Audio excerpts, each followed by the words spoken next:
अभी नहीं।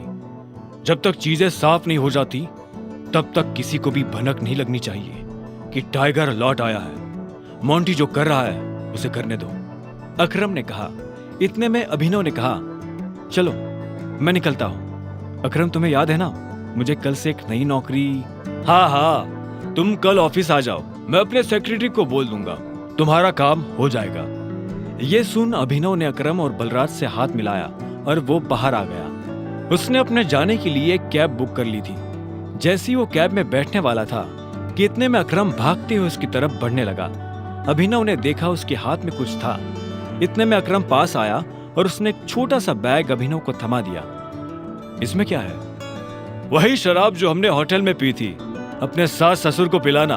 उनकी पूछतों ने भी कभी इतनी महंगी शराब नहीं पी होगी। अकरम ने कहा और इस बात पर दोनों हंस पड़े। आखिर में अभिनव ने कहा, इन सब के लिए thanks, thank you so much.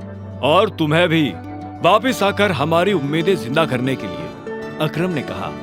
अभिनव मुस्कुराया और वहां से निकल गया। गाड़ी अनन्या के घर के बाहर आकर रुकी। अभिनव नीचे उतरा और गहरी सांसें लेते हुए घर के अंदर पहुंच गया।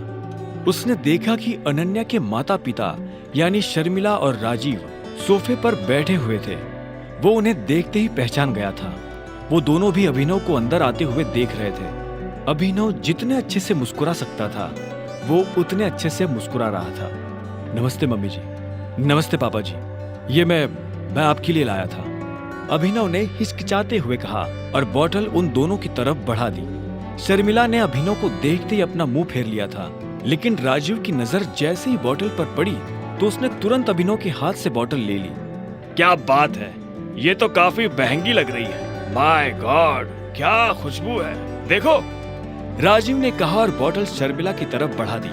शर्मिला ने उसे झटके से दूर किया और बोली, क्या तुम भी? मुझे तो लगता है कि ये कहीं से बोतल चोरी करके लाया होगा। तुम्हें लगता है कि इसके जैसा आदमी इतनी महंगी शराब अफोर्ड कर पाएगा? जो कुछ भी हुआ है उसके बारे में हमें सब कुछ पता है। अनन्या को भी नहीं पता ये सब कैसे हुआ, और मुझे भी लगता है कि ये कोई बहुत बड़ी गड़बड़ हुई है। पर जो भी हो, अब तुम्हारा और अनन्या का जो रिश्ता है उसे बदला नहीं जा सकता। अभिनव ने हाँ में सिर हिला दिया। वैसे भी जो कुछ हुआ उसका उसे मलाल नहीं था। अगर वो अनन्या से नहीं मिलता तो वो अकरम से कभी नहीं मिल पाता। साथ ही वो बाहर की दुनिया में अनन्या का नाम भी खराब नहीं होने देना चाहता था। ऐसे में वो भी नहीं चाहता था कि ये शादी टूटे। राजीव ने आगे पूछा, तो तुम काम क्या करते हो? मैं डिलीवरी बॉय का काम करता था, लेकिन मुझे आज नौकरी से निकाल दिया गया है, अभिनव ने कहा। उसके ये शब्द किसी बम की तरह उन दोनों पर गिरे। इससे पहले कि शर्मिला कुछ कहती, राजीव ने कहा, कोई बात नहीं, लेकिन तुम्हें जल्द से जल्द कोई नई नौकरी ढूंढनी होगी। अब तुम जा सकते हो, राजीव ने शांति से कहा। अभिनव उठा और बाहर निकलने लगा। इतने में शर्मिला के गुस्से में और एक उबाल आया और वो अभिनव के पीठ पीछे बोली, देखो कैसा ढीठ है, ओवर कॉन्फिडेंस देख रहे हो इसका? जेब में 10 रुपया नहीं है पर चल ऐसे रहा है जैसे किसी जंगल का टाइगर हो। भाड़ में जाए ऐसा कॉन्फिडेंस। और तुम, नौकरी का मतलब ये नहीं कि कल को तुम पार्किंग लॉट में बैठकर लोगों की गाड़ियों की रसीद काटो। मेरा मतलब है एक नौकरी जैसी नौकरी।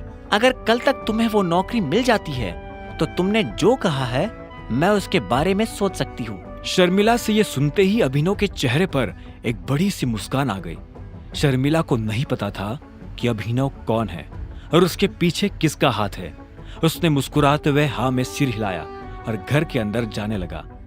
रात बहुत हो चुकी थी और उसे पता था कि इस वक्त वो अपने घर नहीं जा सकता। उसने सोचा था कि वो अनन्या के कमरे में जाकर सो जाएगा।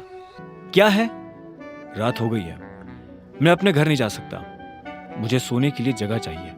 तो क्या, तुमने मुझे यहाँ मम्मी पापा से मिलने के लिए बुलाया था ना, तो अब तुम जगह दो। तुम्हें क्या लगता है मैं तुम्हें फिर से अपने कमरे में आने दूंगी? तो और मैं कहाँ जाऊंगा, मुझे नहीं पता।